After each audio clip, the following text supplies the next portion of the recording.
Hello दोस्तों, flat wisely में आप सभी का स्वागत है। आज हम पढ़ रहे हैं इंग्लिश के unit 4 which is about resources in teaching of English कि क्या क्या रिसोर्सेज हैं इंग्लिश को पढ़ाने में।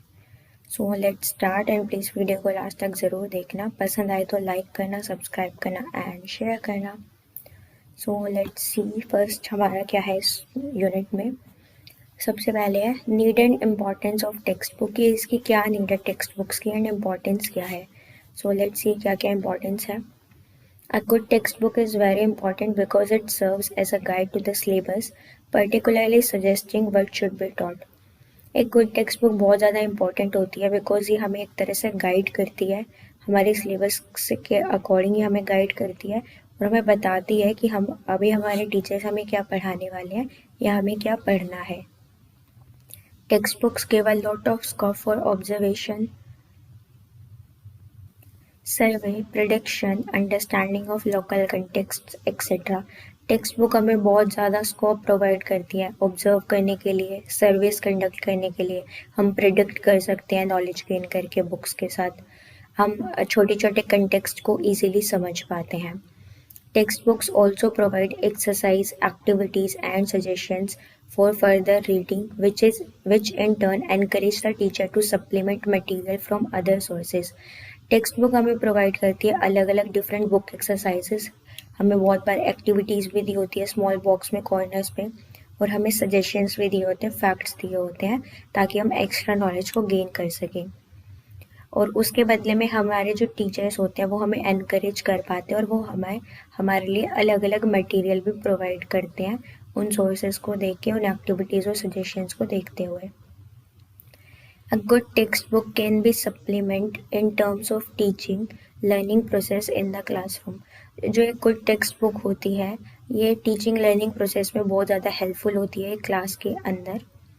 The exercise at the end of a lesson in the textbook give the learners practice and thereby help them retain information which they can apply in different situations. जो exercises हमें last में दी होती है chapter के, वो इसलिए दी होती है ताकि जो हमने पढ़ा है, जो बच्चे हैं, जो स्टूडेंट्स हैं, लर्नर्स हैं, वो प्रैक्टिस कर सकें उन्होंने जो अभी तक पढ़ा है और वो खुद पता कर सके कि उन्होंने कितनी नॉलेज गेन की है, कितनी नॉलेज को रिटेन किया है, कितनी इंफॉर्मेशन वो अच्छे से ले पाए हैं और वो कैसे उसको प्रैक्टिकली लाइफ में उन नॉलेज को लेके अपनी प्रॉब्लम्स को सॉल्व कर सकते हैं। Text book is called good if its physical and academic features are बहुत गुड। टेक्स्ट बुक को हम अच्छा तभी कहेंगे जब उसका फिजिकल और एकेडमिक फीचर्स दोनों के दोनों काफ़ी ज़्यादा अच्छे हैं। तो देखते हैं अब नेक्स्ट में हम कि इसके फिजिकल फीचर्स क्या क्या है। टेक्स्ट बुक का फर्स्ट फिजिकल फीचर है साइज ऑफ द बुक, कि बुक का साइज क्या है।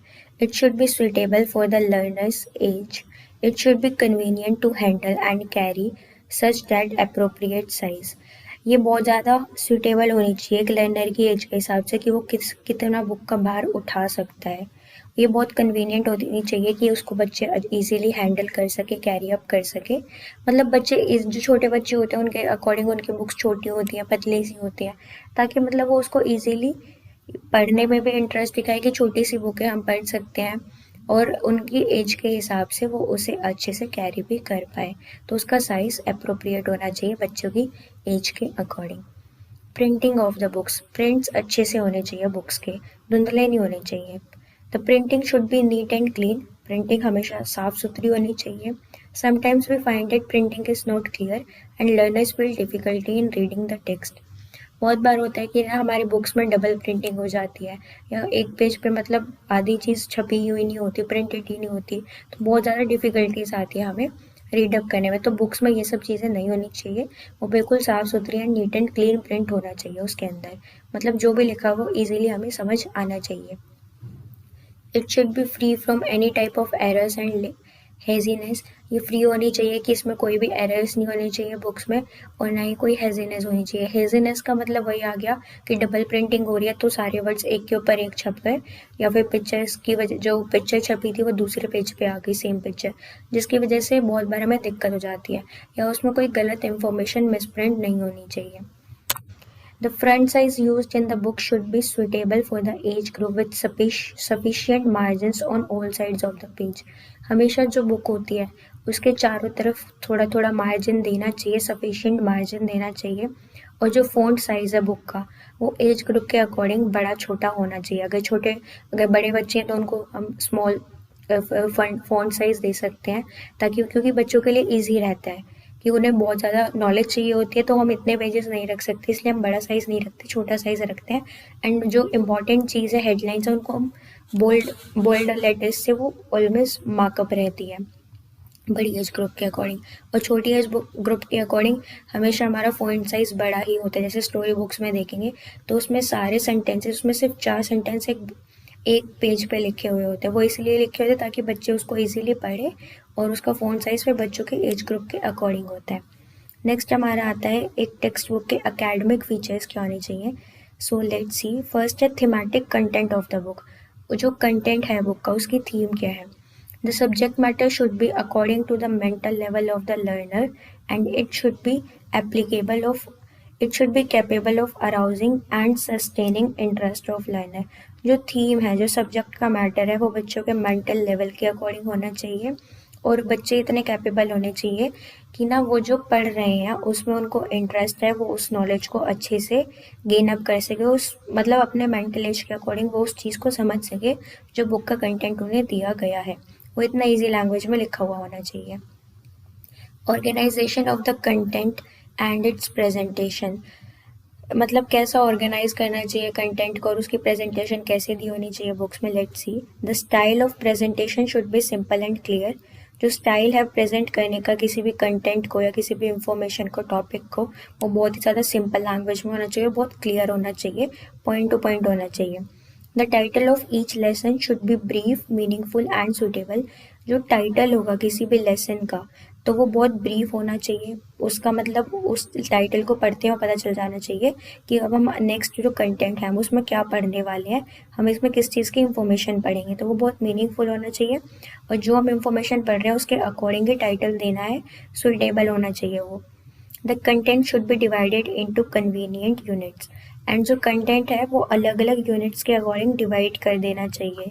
अगर मान लो मॉरल वैल्यूज़ से रिलेटेड, या मॉरल वैल्यूज़ हेल्पिंग है, ठीक है, तो हेल्पिंग से रिलेटेड आपकी 3-4 स्टोरीज हैं, तो वो आएगी एक ही यूनिट में, लेकिन हमने उसको डिवाइड कर दिया अलग अलग कन्वीनियंट यूनिट्स में, ताकि हम हेल्पिंग के बारे में ही अलग अलग स्टोरीज या पोएम्स के थ्रू बच्चों को समझा सके। तो हमने एक यूनिट है हेल्पिंग, और हेल्पिंग के अंदर हमें 4 स्टोरीज दी गई है, तो हमने उन 4 स्टोरीज को अलग अलग यूनिट्स में डिवाइड कर दिया ताकि बच्चे कन्वीनियंटली पढ़ सके और हेल्पिंग मॉरल वैल्यू को समझ सके। Illustrations used in textbook. A picture is worth 1,000 words. Visuals are an important aspect understanding and retaining information। जो illustrations होनी चाहिए, जो pictures बनी हुई होनी चाहिए, वो इतनी clear होनी चाहिए कि बच्चे उसको बहुत अच्छे से अंडरस्टैंड कर सके, और पिक्चर को देखते वो समझ सके कि जो स्टोरी की लाइन्स है उसमें वो क्या कहना चाह रहा है, उसमें क्या लिखा हुआ है। They need to be appropriate to the content, clear and located near the points of reference। जो नीड मतलब जो उसमें पिक्चर्स बनी हुई है वो बहुत अप्रोप्रिएटली बनी होनी चाहिए, जो भी कंटेंट है उससे रिलेटेड होनी चाहिए, बहुत क्लियर होनी चाहिए, और जो पॉइंट जहाँ पे लिखा हुआ है उसके आसपास ही वो पिक्चर बनी हुई होनी चाहिए, ताकि बच्चे उस पॉइंट से रिलेट अप कर सके कि हाँ जो पॉइंट में लिखा है वही चीज़ पिक्चर में है, वो अच्छे से समझ सकें। Textual exercise in book.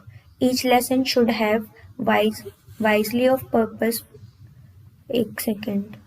Each lesson should have variety of purposeful educate exercise। जो भी एक्सरसाइज होनी चाहिए वो बहुत मतलब उसमें अलग अलग वैरायटी के क्वेश्चंस होने चाहिए, ताकि बच्चे उसको अच्छे से समझ सके और उनकी प्रैक्टिस काफ़ी ज़्यादा अच्छे से हो जाए।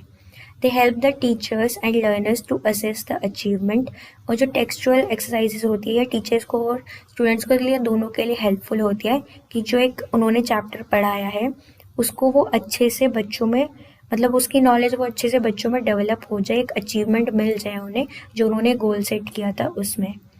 Practice notebook. We have 4-line practice notebooks for English which help learners practice appropriate size of letters। जो छोटे बच्चे होते हैं उनमें उनको हम इंग्लिश नोटबुक्स में 4 लाइन्स की नोटबुक्स प्रोवाइड करते हैं, ताकि जो उनकी राइटिंग स्किल्स हैं, मतलब उनकी जो राइटिंग है वो कर्सिव राइटिंग में जब हम स्टार्टिंग में बच्चों को लिखवाते हैं तो उनकी राइटिंग बहुत अच्छी रहे, नीट एंड क्लीन रहे, स्मूथ रहे. There are workbooks in English as well. The workbooks contain problems and exercise with the space of writing answers. और इंग्लिश के लिए वर्कबुक्स भी हैं बहुत सारी, जिसमें कि जो बच्चे होते हैं उसमें वो वर्कबुक्स में मतलब हमें प्रॉब्लम्स दी होती है, हमें उन आंसर्स को लिखना होता है, उन क्वेश्चंस के आंसर्स को, उन प्रॉब्लम्स को सॉल्व करके लिखना होता है. तो ऐसे बच्चों की राइटिंग स्किल्स इंप्रूव हो जाती है और नेक्स्ट स्पेस मिल जाता है आंसर्स को राइट अप करने का. तो यहाँ पे ये थी हमारी टेक्स्ट बुक्स के बारे में इम्पोर्टेंस और उसकी नीड क्या क्या है. अब नेक्स्ट हम देखते हैं beyond the text book children literature in the classroom. Text book के अलावा जो चाइल्ड लिटरेचर होती है क्लास में वो कैसे हेल्पफुल है. सो लेट्स सी.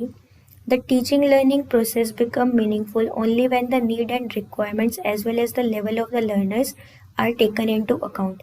जो टीचिंग लर्निंग प्रोसेस है इंग्लिश को पढ़ाने के लिए, जो हम टीच कर रहे हो, जैसे बच्चों को हम पढ़ा रहे हैं, टीचिंग लर्निंग प्रोसेस जो चल रहा है वो तभी मीनिंगफुल हो सकता है जब बच्चों की नीड और रिक्वायरमेंट्स को पूरा किया जाए और साथ में साथ उनके लेवल के अकॉर्डिंग जो कंटेंट्स है, जो टॉपिक्स हैं उनको पढ़ाया जाए और उनके लेवल के अकॉर्डिंग उनको पढ़ाया जाए.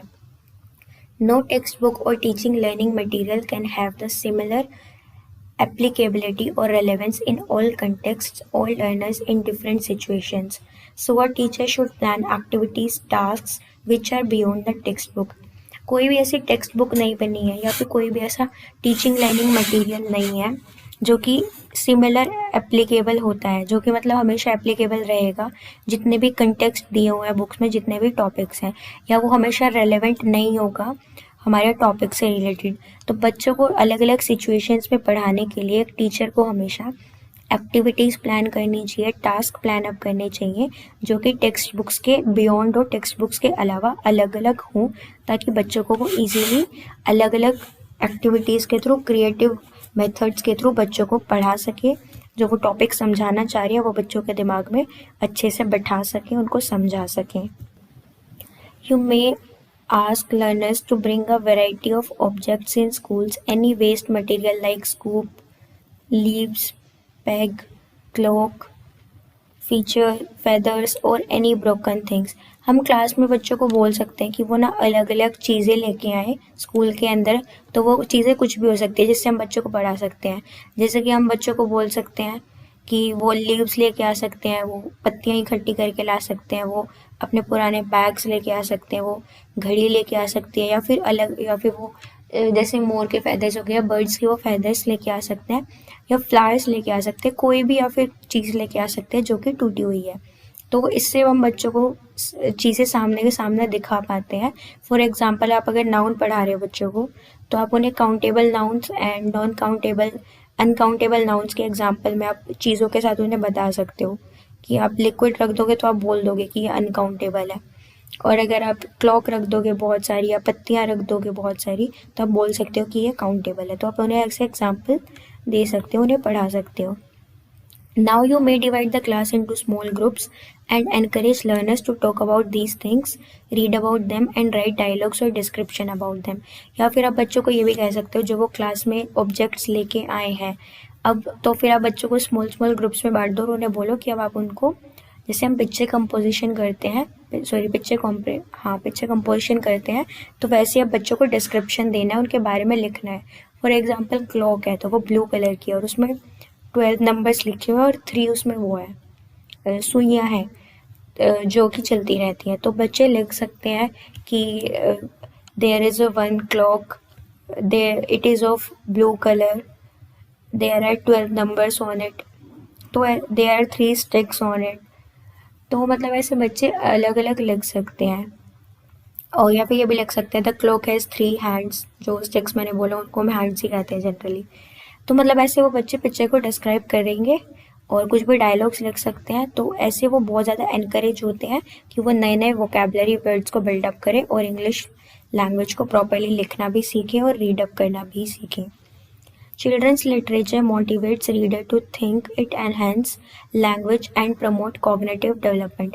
जो चाइल्ड लिटरेचर होती है वो एक रीडर को, जो भी पढ़ रहा है, उसको बहुत ज़्यादा मोटिवेट करती है सोचने के लिए और उनकी लैंग्वेज को भी डेवलप करती है और कॉग्निटिव डेवलपमेंट को भी प्रमोट करती है. Children can connect with the characters, events, place and problems in literature on a personal level.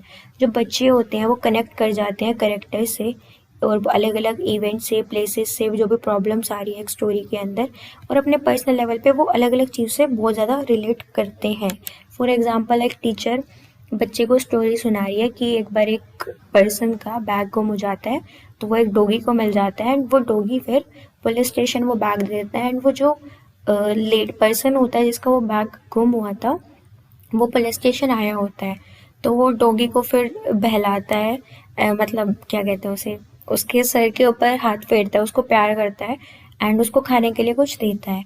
तो मतलब ये दिखा रहे हैं तो बच्चे से ना रिलेट अप कर पाते हैं कि उनके पास भी डॉग था, उनका कुछ गुम हो गया था, तो वही डॉग ने कैसे हेल्प की थी. तो ऐसे वो चाइल्ड जो होते हैं वो चीज़ों को कनेक्ट कर पाते हैं अपने पर्सनल लेवल पे, अपने पर्सनल एक्सपीरियंस के अकॉर्डिंग. जो भी क्लास में चल रहा होता है, स्टोरीज है या पोएम्स है, उन सबसे वो कनेक्ट कर पाते हैं. The use of children's literature is a key component in whole language teaching. जो यूज़ है चाइल्ड लिटरेचर का वो बहुत बड़ा की कॉम्पोनेंट है, मतलब वो बहुत बड़ा की रोल प्ले करता है लैंग्वेज टीचिंग में. It provides real text date can be used in teaching learning process.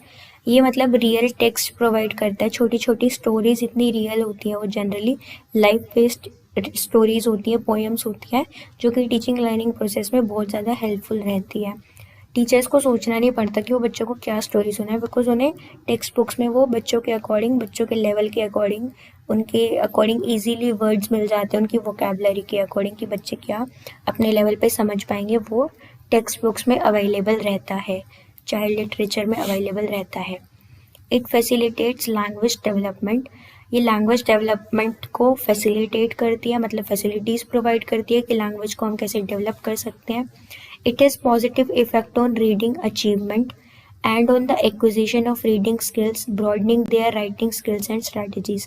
ये बहुत ज़्यादा पॉजिटिव इम्पैक्ट डालती है, बच्चों की रीडिंग अच्छी हो जाती है, हम रीडिंग अचीवमेंट कर पाते हैं और बच्चे एक्विजाइज कर लेते हैं, वो नेचुरली सीख जाते हैं रीडिंग स्किल्स को कि कब उन्हें फुल स्टॉप पे रुकना है, उन्हें कोमा पे रुकना है, जब वो एंड बोलेंगे तो उन्हें थोड़ा सा पोज लेना है. तो बच्चे ये सब चीज़ें सीख जाते हैं और लर्निंग एक्वायर कर लेते हैं, और जो उनकी राइटिंग स्किल्स है या वो किस स्ट्रैटेजी के अकॉर्डिंग लिखना चाहते हैं वो अपने आप इस चीज़ को सीख जाते हैं. चीज़ों को देखते हुए चाइल्ड लिटरेचर बहुत ज़्यादा हेल्प करती है बच्चों को, बिकॉज बच्चे जो पढ़ते हैं वो उसे देखते हैं कि एक राइटर ने कैसे उसको लिखा है और वो कैसे इतना अच्छा लग रहा है, तो वो समझते हैं और अपने आप ही एक्वायर कर लेते हैं नेचुरली रीडिंग स्किल्स को एंड राइटिंग स्किल्स को. Stories and pictures book. Stories and picture book आपकी चाइल्ड लिटरेचर का ही पार्ट है. सो ये कैसे हेल्पफुल रहती है वो देख लेते हैं. एंड मैं बता दूँ ये क्वेश्चन आया हुआ है 5 to 10 मार्क्स में कि चाइल्ड लिटरेचर कैसे हेल्पफुल है एक छोटे बच्चे के लिए या फिर लैंग्वेज डेवलपमेंट के लिए. तो ऐसे देख लेते हैं. Stories have always attracted children. In particular stories reflect as old practices, thinking and actions of people as communities.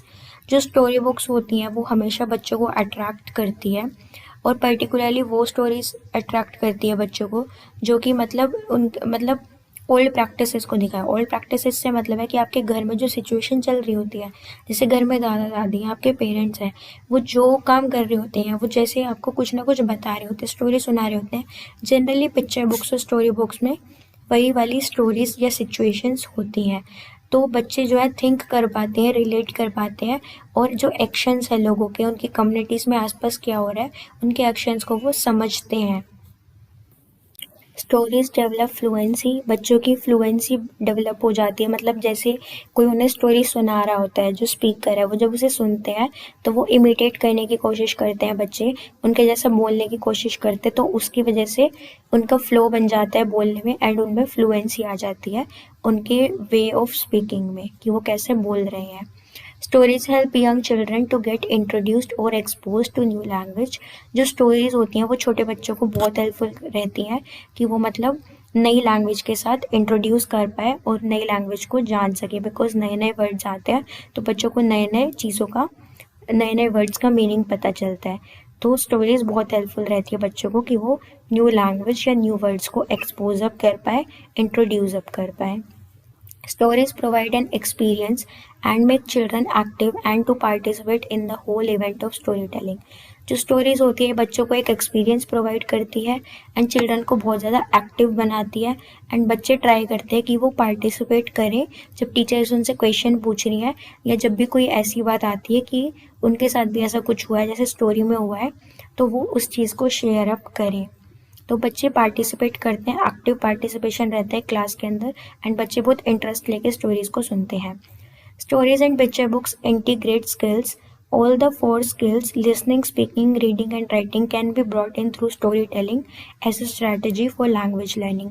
जब भी हम बच्चों को इंग्लिश पढ़ा रहे होते हैं तो जो स्टोरीज हैं या पिक्चर बुक्स हैं ये बहुत ज़्यादा हेल्पफुल रहती है बच्चों के लिए।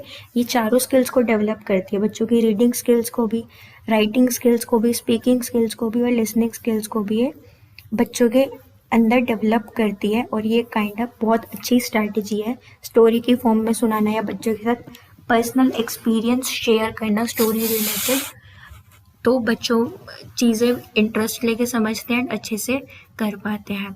तो यहाँ पे ये हमारा चैप्टर ख़त्म होता है।